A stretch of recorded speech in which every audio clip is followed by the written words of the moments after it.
Good morning, सुप्रभात, वंदे मातरम आप सभी को।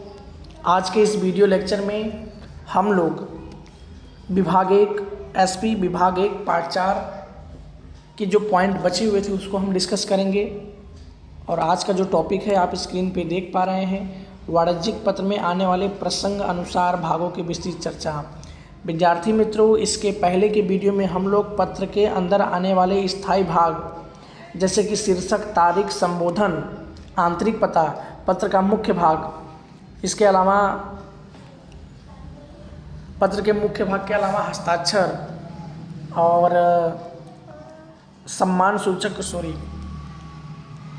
हस्ताक्षर के पहले जो आता था शुभेच्छा दर्शक समापन, इस चीज़ के बारे में हमने डिटेल से पढ़ लिया था।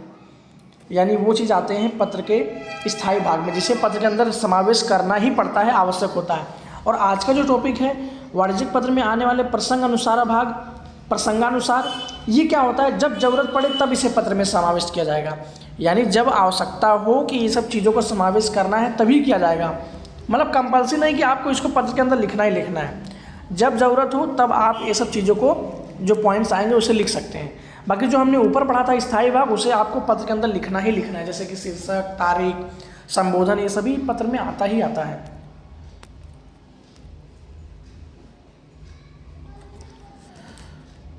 तो चलिए बिना देरी के स्टार्ट करते हैं टॉपिक। अब हम पत्र में आने वाले प्रसंगोपात यानी प्रसंगानुसार भागों के बारे में विस्तृत चर्चा करेंगे।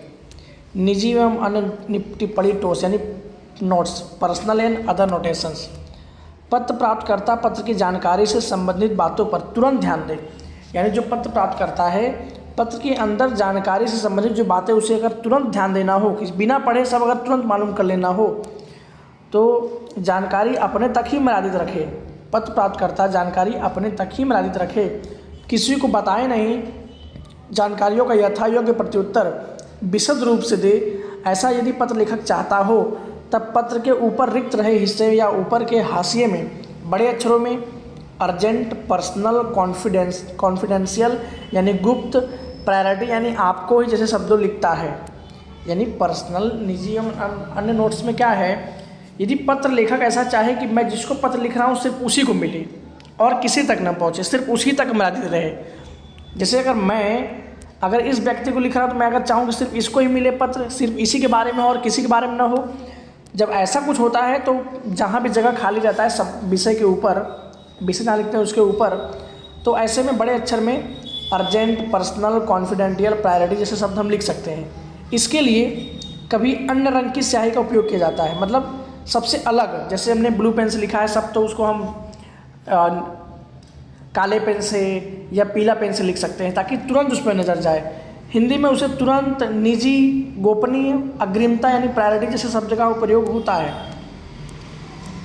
कभी कभी इन शब्दों के नीचे लाइन खींचकर, जैसे अगर मैंने कुछ लिखा है पर्सनल तो उसके नीचे ऐसे लाइन खींच देने का, अंडरलाइन।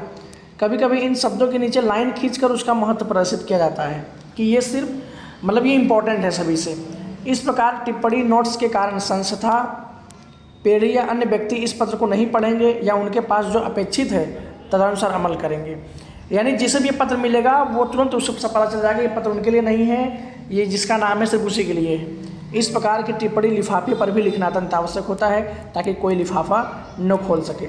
इसलिए यदि वो पर्सनल हो, अर्जेंट है, गोपनीय है, जिसके लिए भी है, उसका नाम और ऐसे तुरंत, निजी, गोपनीय, अग्रिमता ऐसे चीज़ों को लिफाफे पर लिख देना चाहिए ताकि इसे और दूसरा कोई व्यक्ति न पढ़ पाए। अब दूसरा है ध्यानाकर्षक रेखा। ध्यानाकर्षक रेखा यानी अटेंशन लाइन। पत्र लेखक आंतरिक पते के तौर पर संस्था या पीढ़ी का पता लिखेगा और लिफाफे पर वही पता लिखा जाएगा। पत्र लेखक जो है आंतरिक पते पर जिसको लिख रहा है उस संस्था या पीढ़ी का पता लिखेगा और लिफाफे पर भी वही पता लिखा जाएगा जिसको वो पत्र लिख रहा है। परंतु पत्र जब संबंधित संस्था, पीढ़ी के किसी निश्चित व्यक्ति को मिले, वह व्यक्ति उसके प्रति ध्यान दे और यथायोग्य करे, ऐसी अपेक्षा हो, तब ध्यानाकर्षक रेखा संबंधित नाम बताया जाता है। यानी मैं अगर चाहता हूँ कि जैसे मान लीजिए कि अनंत ट्रेडिंग कंपनी के सिर्फ इसी व्यक्ति को पत्र मिले जो नीचे दिया गया है। जैसे अनंत ट्रेडिंग कंपनी बहुत सारे लोग होंगे, लेकिन पत्र लिखने वाला ऐसा चाहता है कि अनंत ट्रेडिंग कंपनी के अंदर सिर्फ अमरेंद्र पारगी जी को ही पत्र मिले, तो ऐसे में मैं ध्यानाकर्षक लाइन लिखूँगा, संबंधित उन व्यक्ति का नाम लिखूँगा। यह बात विशेष तौर पर लिखनी चाहिए कि जिससे आंतरिक पते के साथ व्यक्ति के नाम का प्रयोग हुआ हो तो ध्यानाकर्षक रेखा की आवश्यकता नहीं रहती। ये बात अगर ऐसा है कि मैंने अगर पत्र लिखने के साथ साथ व्यक्ति का नाम भी लिख दिया हूँ, तब जरूरी नहीं कि ध्यानाकर्षक लाइन लिखा जाए। यदि आपने नहीं लिखा है तब आप ध्यानाकर्षक लाइन लिख सकते हैं। सामान्य रूप से ध्यानाकर्षक रेखा का स्थान जो है आंतरिक पता और संबोधन के बीच में रहता है, यानी जिसको लिखते हैं उसका पता और जो संबोधन होता है श्रीमान, ये सब उनके बीच में रहता है। जैसे मैनेजर श्री अनंत ट्रेडिंग कंपनी अहमदाबाद, ये तो हो गया आंतरिक पता और ये हो गया संबोधन। अब इसके बीच में देखिए क्या है, ध्यानाकर्षक रेखा की बातें हैं। अंग्रेजी में इस प्रकार लिखा जाएगा, for the attention of Shri Amarendra Pargi अथवा अटेंशन श्री अमरेंद्र पारगी। इसका मतलब ये हुआ ये पत्र सिर्फ उन्हीं के लिए है। तो ध्यानाकर्षक रेखा जब जरूरत हो तो ही उपयोग में लाया जाता है। विषय सूचक रेखा, सब्जेक्ट लाइन। विषय सूचक रेखा पत्र का उद्देश्य और प्रयोजन की सूचना देता है, यानी विषय सूचक रेखा सब्जेक्ट लाइन ये बताता है कि पत्र का मुख्य उद्देश्य क्या है और इसे क्यों लिखा गया है। पत्र को पढ़ने से पहले ही यदि पत्रवाचक को पत्र की विषय वस्तु का ख्याल विषय सूचक रेखा से आ जाता है, यानी पूरा पत्र पढ़ने से पहले ही जो पत्र पढ़ने वाला है, पत्र की संपूर्ण विषय वस्तु का ख्याल उसे किससे आ जाएगा, विषय सूचक रेखा यानी सब्जेक्ट लाइन से। ये रेखा आंतरिक पते के बाद और संबोधन के पहले लिखी जाती है। आंतरिक पता और संबोधन के पहले लिखी जाएगी, अथवा तो संबोधन के बाद भी हम लिख सकते हैं, यानी पत्र के मुख्य हिस्से के पहले भी लिखा सकता है। समान रूप से उसके नीचे लाइन खींचकर गहरे अक्षरों में लिखकर ध्यानाकर्षक किया सकता है।